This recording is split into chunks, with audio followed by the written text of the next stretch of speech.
guys, Billy here with Good Breeze. Just got done on my first session of the Armstrong Midlength. I was out with Laitham here. We were switching back and forth. He was on the 45-liter Midlength, which is a 5.1 from Armstrong, just released today, with the 880 and the 140 tail. And we were switching back and forth a little bit. I was on a Portal Midlength, which is also 45 liters. And this is going to be the new unifoil version that's coming out soon. And basically the same volume, but my comparison between the two is the Armstrong definitely felt a little bit smaller, but maybe paddled a little bit faster. I think it's a little bit thicker and just narrower, so it cut through the water really fast.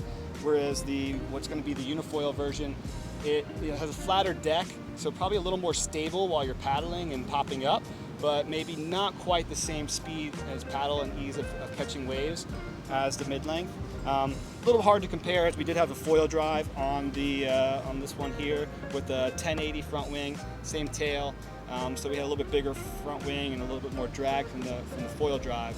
But just kind of comparison, you can get a feel for it just paddling around and feeling how it floats. I was really impressed with the way this thing rides.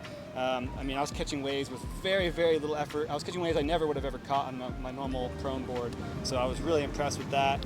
And the way that it carries through the turns was really impressive. It almost like whips you around as you do a turn, where the wingtip can come out and the board just kind of whips around. I think that's to do with the center of gravity with that forward geometry of where the box is placed. That was my first session. I had a blast. I know Latham's had about 2 or 3 sessions on it and starting to dial it in as well. And as a little heavier rider, what do you think of it compared to your normal prone board? Yeah, I'm just so used to my normal prone board that moving to this, it felt more of a displacement style hull, more like more of a canoe shape, but gives you that inline speed that's just untouchable with the other board being very flat and wide. My other board is a 34 liter, so that's the difference of 11 liters between the two different boards. And where do you see, when are you going to use this board versus when you're going to use your normal 34 liter? Just when it's hard to catch, when you want to earlier paddle in, when you want to get further out past the sandbar and get up and moving on the wave before you actually hit the sandbar. There's some advantages there. It does carry a lot of sustain with pumping, where I felt like I was coming off the wave with that speed and it kept that speed for longer, whereas my lighter weight boards tend to want to come off that speed, they start to decelerate faster. So I felt like that carry can be used to its advantage, even though pound for pound this is a slightly bigger board, slightly heavier, but the advantages are there. It just clicks.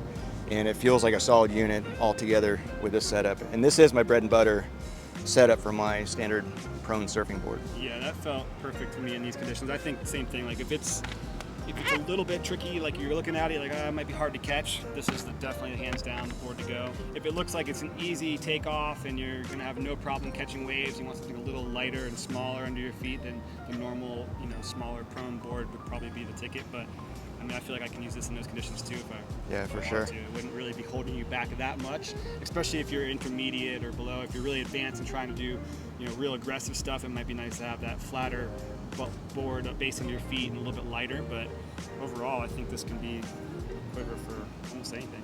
Yeah, I caught some waves today that would have been no-go on my smaller board for sure. Oh, definitely. Yeah. Feels good. The next realm would be obviously winging with it and downwind winging. Yeah, it's just another realm. I think some of the bigger sizes that are coming out with this, like prone downwinders, are definitely in that wheelhouse. I can see the 55 liter being just flying, paddling into just little peaks of nothing almost. Yeah. Overall, first impression, I think we're both pretty stoked on it and excited to get more sessions in it. And this is the smallest one in the new series, the 5.1 45 liter. All right, first thoughts, new Armstrong Mid-Length. This is the 5.1, 45 liters. It is a paddle machine. And first thoughts, right, to compare with my regular FG prone, this board's more curvy, like a paddleboard shape, real raced out, real narrow. A lot of foam and thickness where you need it. It paddles like a board probably twice as long as it is. So it paddles like a 9-foot board as far as inline speed, and gets up to speed pretty quick. I can catch waves today, at least with this setup. It's about waist to chest high on sets, and paddling into waves way earlier than I would have with my regular prone, and just getting used to that transition of speed where almost the foil's already flying while I'm standing up. So you just stand up, it's cruisy, and it's taking flight pretty much immediately. The board weight feels a little bit heavier, but not much, and it's very functional.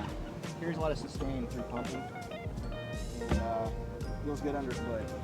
My mast position for this 5.1 and my 205 pounds, I'm running the HA 880 Dart 140 tail with a blue shem, half degree. I got my mast set at about 8 1/4 or 8 1/2 at the back mark, and it feels really good balance, not too much nose weight. It feels pretty much neutral, about where it wants to be. So looks like a win so far, and I've got 3 sessions on it. It's pretty cool.